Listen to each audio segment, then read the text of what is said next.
Thanks so much for coming back to the Voice of Job Seekers. This is Mark. If you want to know more about the podcast and the blog, you can go to thevoiceofjobseekers.com. That's where that's where you can reach out to me.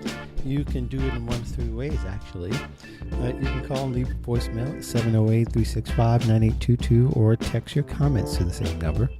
You can go to thevoiceofjobseekers.com and press the send voicemail button that's on the right-hand side in the red of your screen and leave a message. You can also send me direct email feedback at mark@thevoiceofjobseekers.com. This year I appeared on a number of podcasts, and so for the last episode I want to share a show that I was interviewed on. Last week you heard me being interviewed by Bob McIntosh. That was for this show specifically because Bob had asked, hey, why don't I interview for your show? But I want to share this one that I did back in June. The podcast is called The Career Confidant, hosted by Maria Zemenoff. If you've been listening to the TVOJS podcast since 2013, she was my guest on the episode about job search trends back in 2015. Marie is the president of the Career Thought Leaders Consortium and the Resume Writing Academy. Her show, like this one's, tools job seekers for the job market.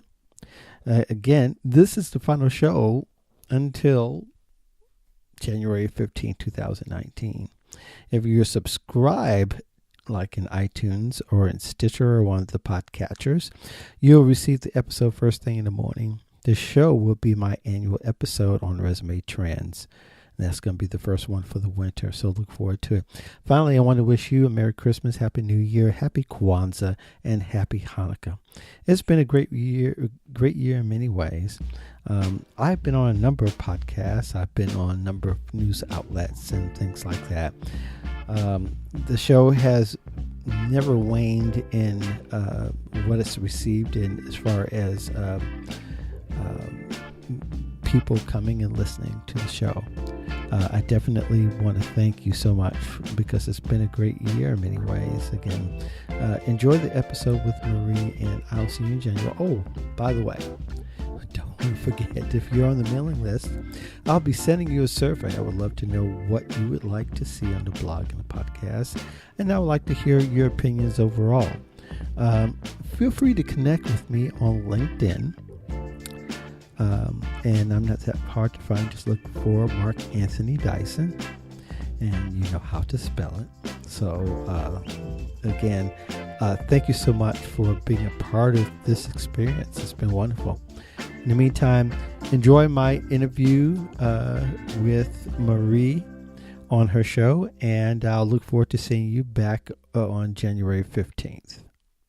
We're excited to have Mark Anthony Dyson with us.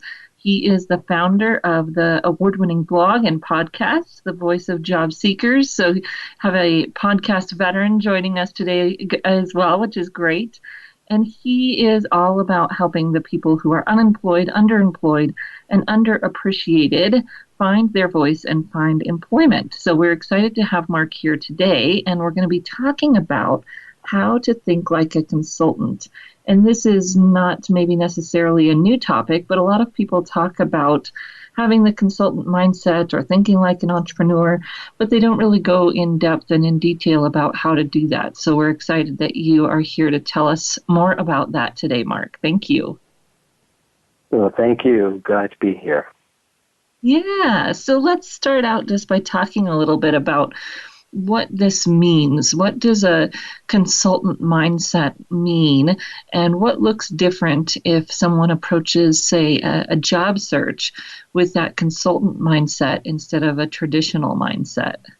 Yes, well, there's a couple of things. One, that there might be some silent boos for, but and being that a lot of resume writers listen to your show, that focusing entirely all your efforts on the resume is not always the best strategy for approaching having a holistic approach to getting a job interview and winning over employers. In fact, even though the resume is a very important piece of that right now, it is still a staple and a must-have. And for many people, it is a primary foundation of it. The mindset is not something you can necessarily put to a resume. You only have a snapshot on a resume, but the mindset is a large part of the deal. And really the difference if we were to contrast both of them, if you're just approaching it as a job seeker now, you're waiting for something to be done to you. In essence, you're waiting for a lot of job seekers, they're waiting to be questioned, interrogated, and to be to be scrutinized. And that's not always the best, because it doesn't cause you to take an active mindset with an employer where you're looking for the collaboration. Now, you're not necessarily driving the collaboration like the employees, but you're definitely seeing if there is a mutual opportunity to collaborate on projects that they need to go forward with. Yeah, so what you're saying is the idea of starting with a resume is not necessarily the problem. Starting with the mindset of what are your strengths is a good thing, but then we need to move quickly into thinking about what problems do we solve and who wants to collaborate with us based on those strengths. Yeah, and you're doing that all around. You're not just thinking about the employer, you're also thinking about your network, right? You want that interaction with the network, and you want to engage your network and to gain a new network and to have your ideas out there as part of that potential collaboration with an employer, whoever that may be.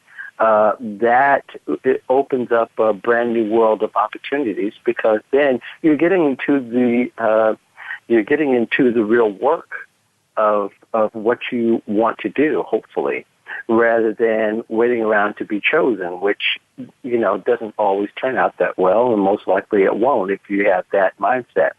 As a consultant, you're looking for the opportunity to bridge a gap between the solutions and the problems. You want to build a bridge. You want to resolve the problems. You want to learn from whatever problems that you want to solve with an employer. And you want to understand, too, the idea of what's working, what's not working.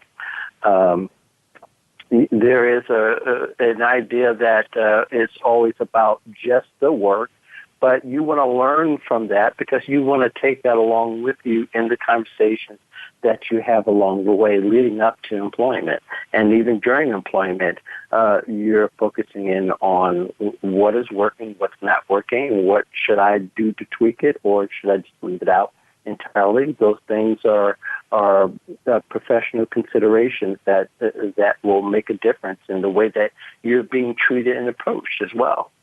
And so the conversation that a consultant has with a potential buyer, if you will, of their services or products is a lot more exploratory. It's what's going on, what are the problems, and not necessarily focused on selling themselves, because that comes after you figure out what the problems are, right?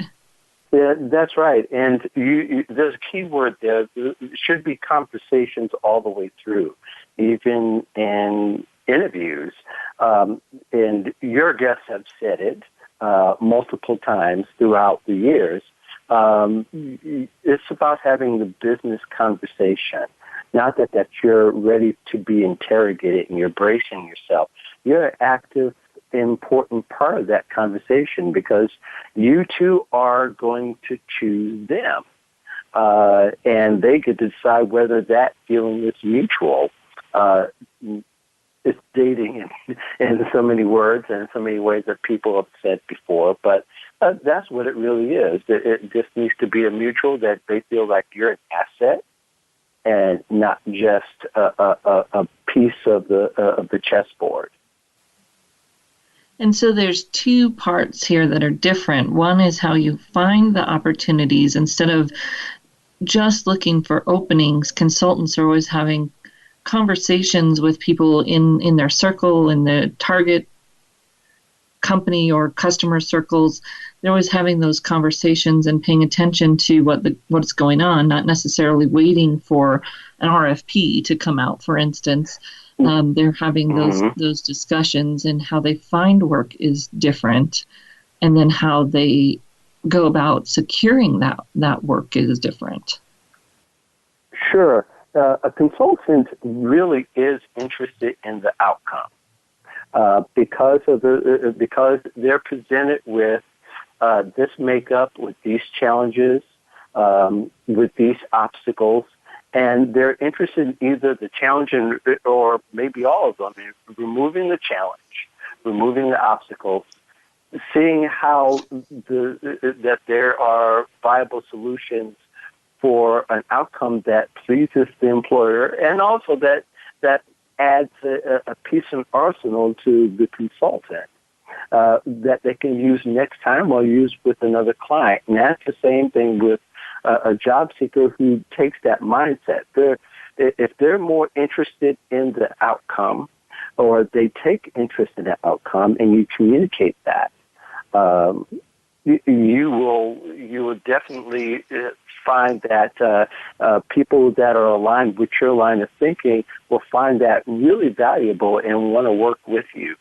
So it won't feel so much of as I got chosen, is that that there's this mutual fit, and which is what employees look for, right? They look for the fit. Then they look for, like I said, the collaboration.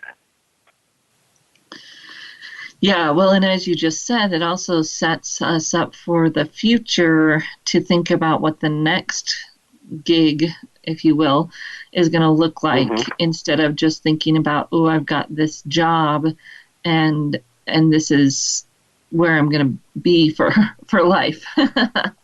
Yes. There's no more. And I think you inferred here that there's also the narrative that has changed over the years, is that we're not going to be. It's not a lifelong dance anymore with one employer, and job seekers who have this consultant mindset understand. You're there to get the job done. It may take 5 years to get it done, or that the job and the objectives of the company have changed to where it's a little bit different, and you're with them for that long.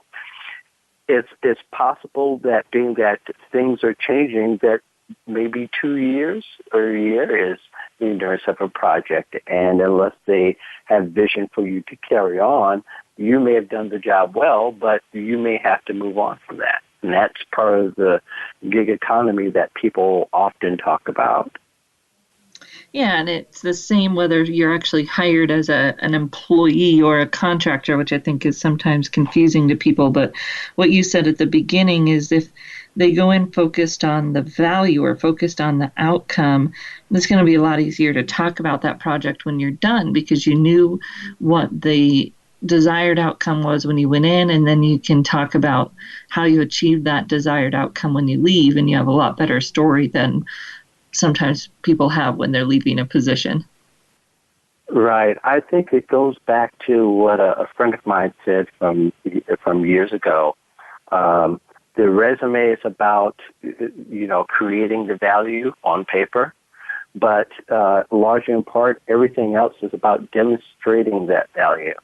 And that's the thing that separates people in showing value and proving that you have it, rather than just saying that ideally that you do.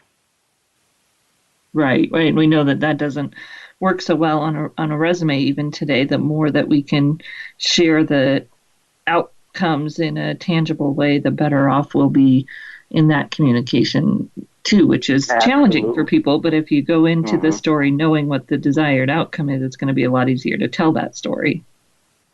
Absolutely. And I think the whole idea, again, is that you're invested in the ideas of the outcome, shows that you're putting your reputation on the line as well. Not that it has equal footing or it has equal repercussions if something goes wrong, but that you care about the company and that you care. And that's why we talk about targeting companies all the time. Who do you want to work with? Who kind of aligns with what you want to do? Can you get the results from what the things that they're working on, things that you're interested in?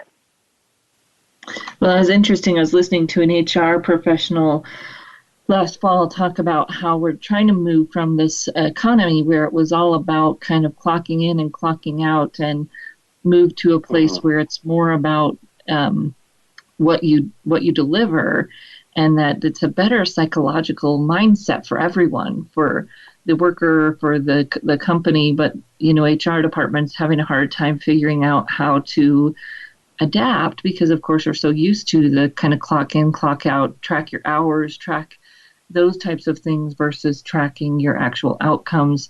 It's more of a challenge. And so there's good for us in thinking like this. It makes us more productive. It makes us happier at work when we're thinking about what are we helping with, what are we achieving, what are we getting done that maybe fuels our soul, versus just thinking about and putting in this time and kind of trading my hours for dollars. So we're going to take a short break. When we come back, we're going to continue talking to Mark Anthony Dyson about how you can have a consultant mindset and how that will help your job search. So we'll be right back in just a few minutes.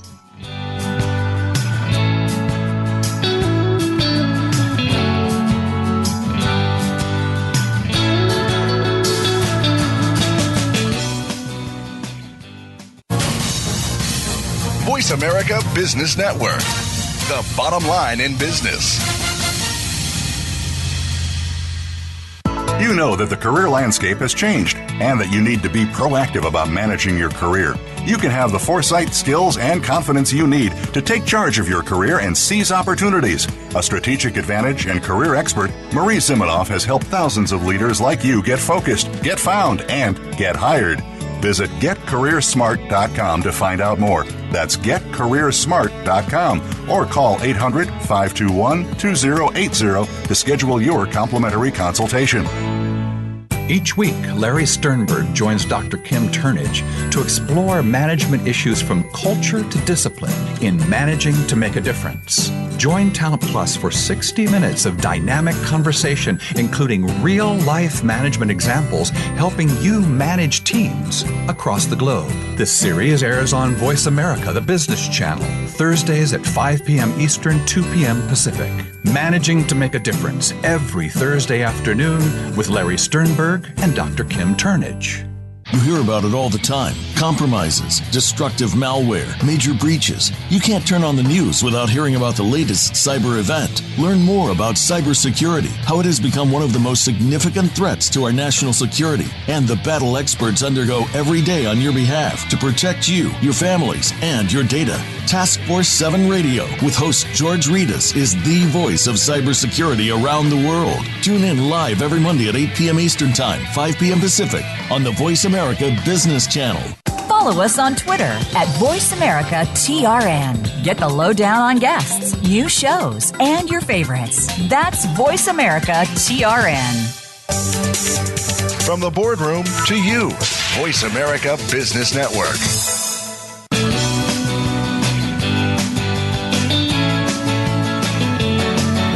You are tuned in to The Career Confidant with Marie Zimenoff. If you have a question or comment for Marie or her guest today, please call 1-866-472-5790. That's 1-866-472-5790. You may also send an email to marie@astrategicadvantage.com. Now, back to The Career Confidant.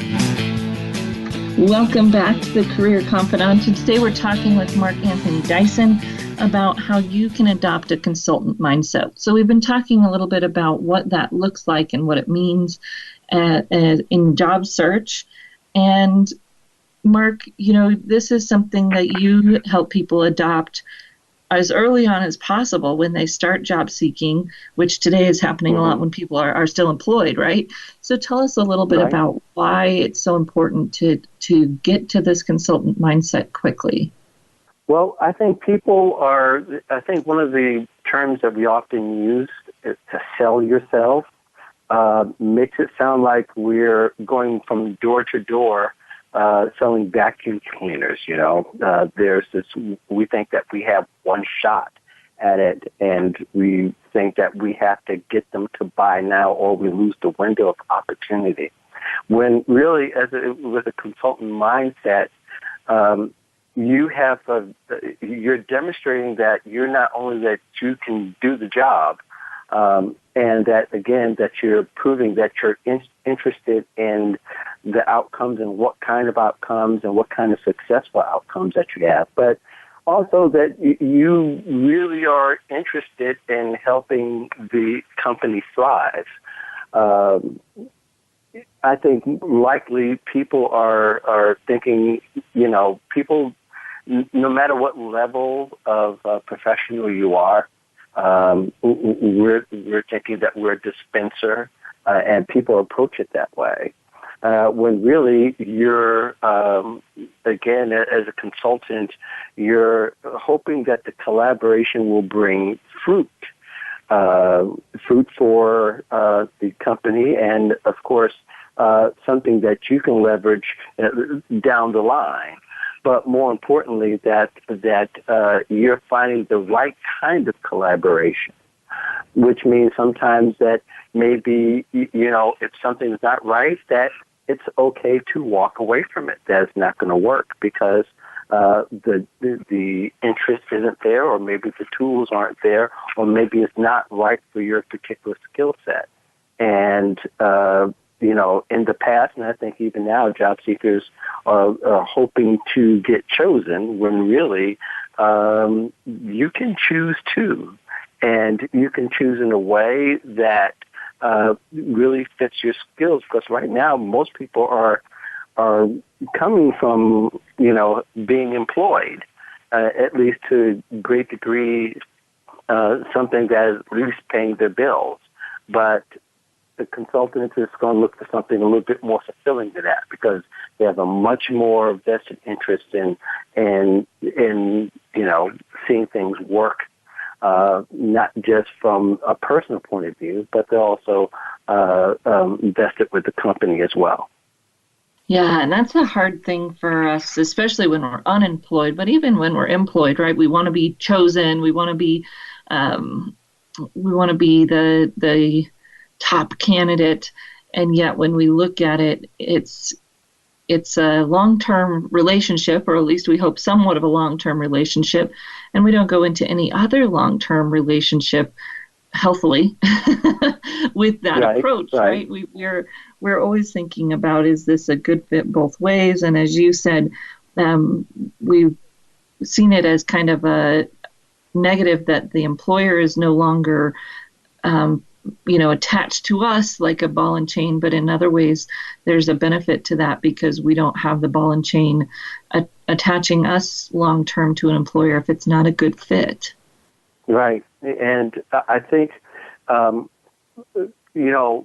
most people are not keeping up with job search trends and keeping up with, or not thinking about how do I come across to an employer.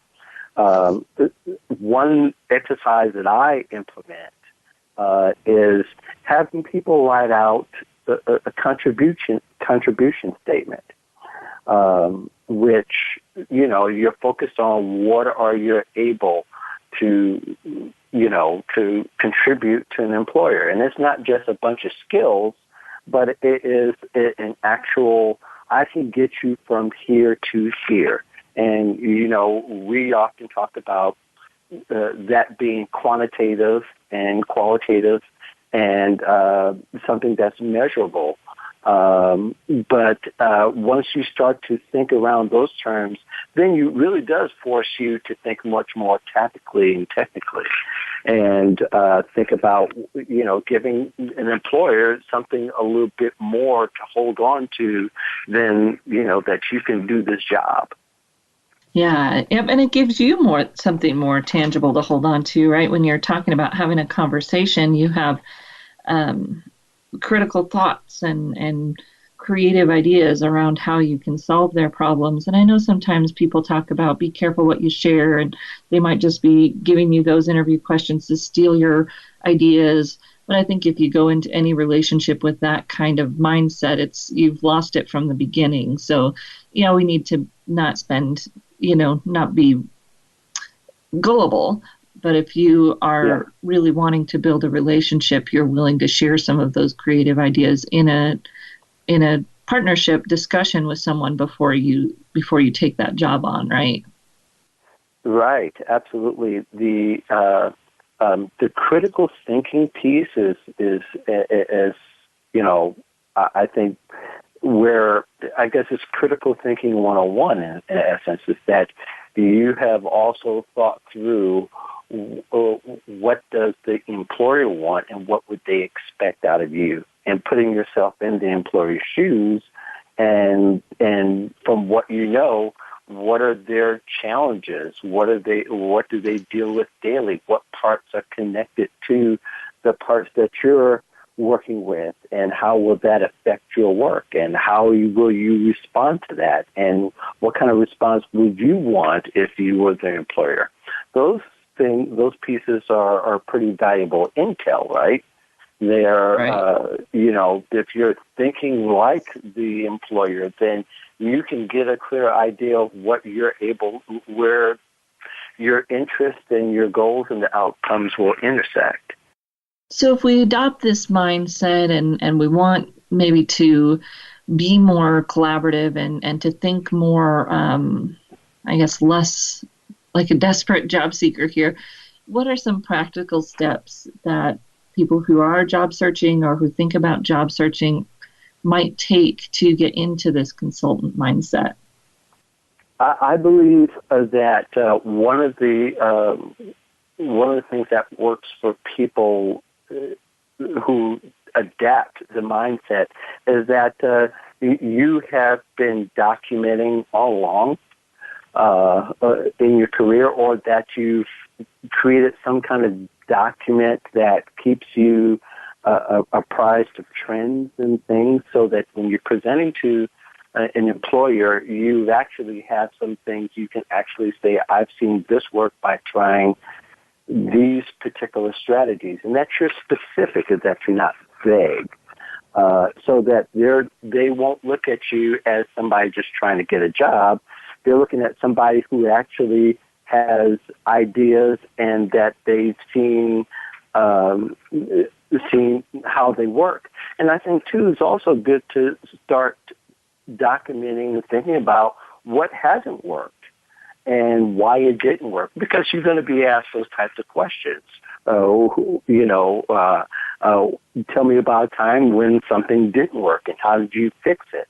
And if you have that documented in some kind of way, that would be great. And I think there's a lot of ways you can do that. It's not just you having a PDF file or a bunch of papers stapled. You can use that even as part of your social proof in showing how you've developed ideas and how you've implemented them and how they failed. You don't have to give the company's names, but you can definitely show and demonstrate that kind of value even before you step into the door. And that's a good way people get found, is they've demonstrated value, and now they're interested in how did you get to that point, and how did you create it? Yeah, and gathering those work products and projects and figuring out ways to be able to share them is so important for any kind of job search and any kind of advancement, right? When you're talking as a promotion, you always have to be able to share that proof. So, Mark, we're almost done with our time today. It's gone so fast. Mm-hmm. Yeah. I want you to be able to take a minute here and share with people how they can get a hold of you, how they can follow you, where they should look you up if they want to hear more of your great ideas and wisdom for their job search. Well, I certainly appreciate the opportunity. People, you could find me on the major social networks, either by Mark A. Dyson or Mark Anthony Dyson, or you can contact me through the voiceofjobseekers.com. There's a little speak pipe, but button you can press on the right side that will activate your laptop mic. And also contact, and you'll find other contact information there as far as phone and text. And yes, I do respond to the text as well as the phone call. Wonderful. Well, thank you so much for sharing all of this great information, and we really appreciate you coming on the show. Listeners, if you're here, make sure you connect with Mark A. Dyson, D-Y-S-O-N, Mark Anthony Dyson. LinkedIn, Twitter, and as he said it, the voice of job seekers.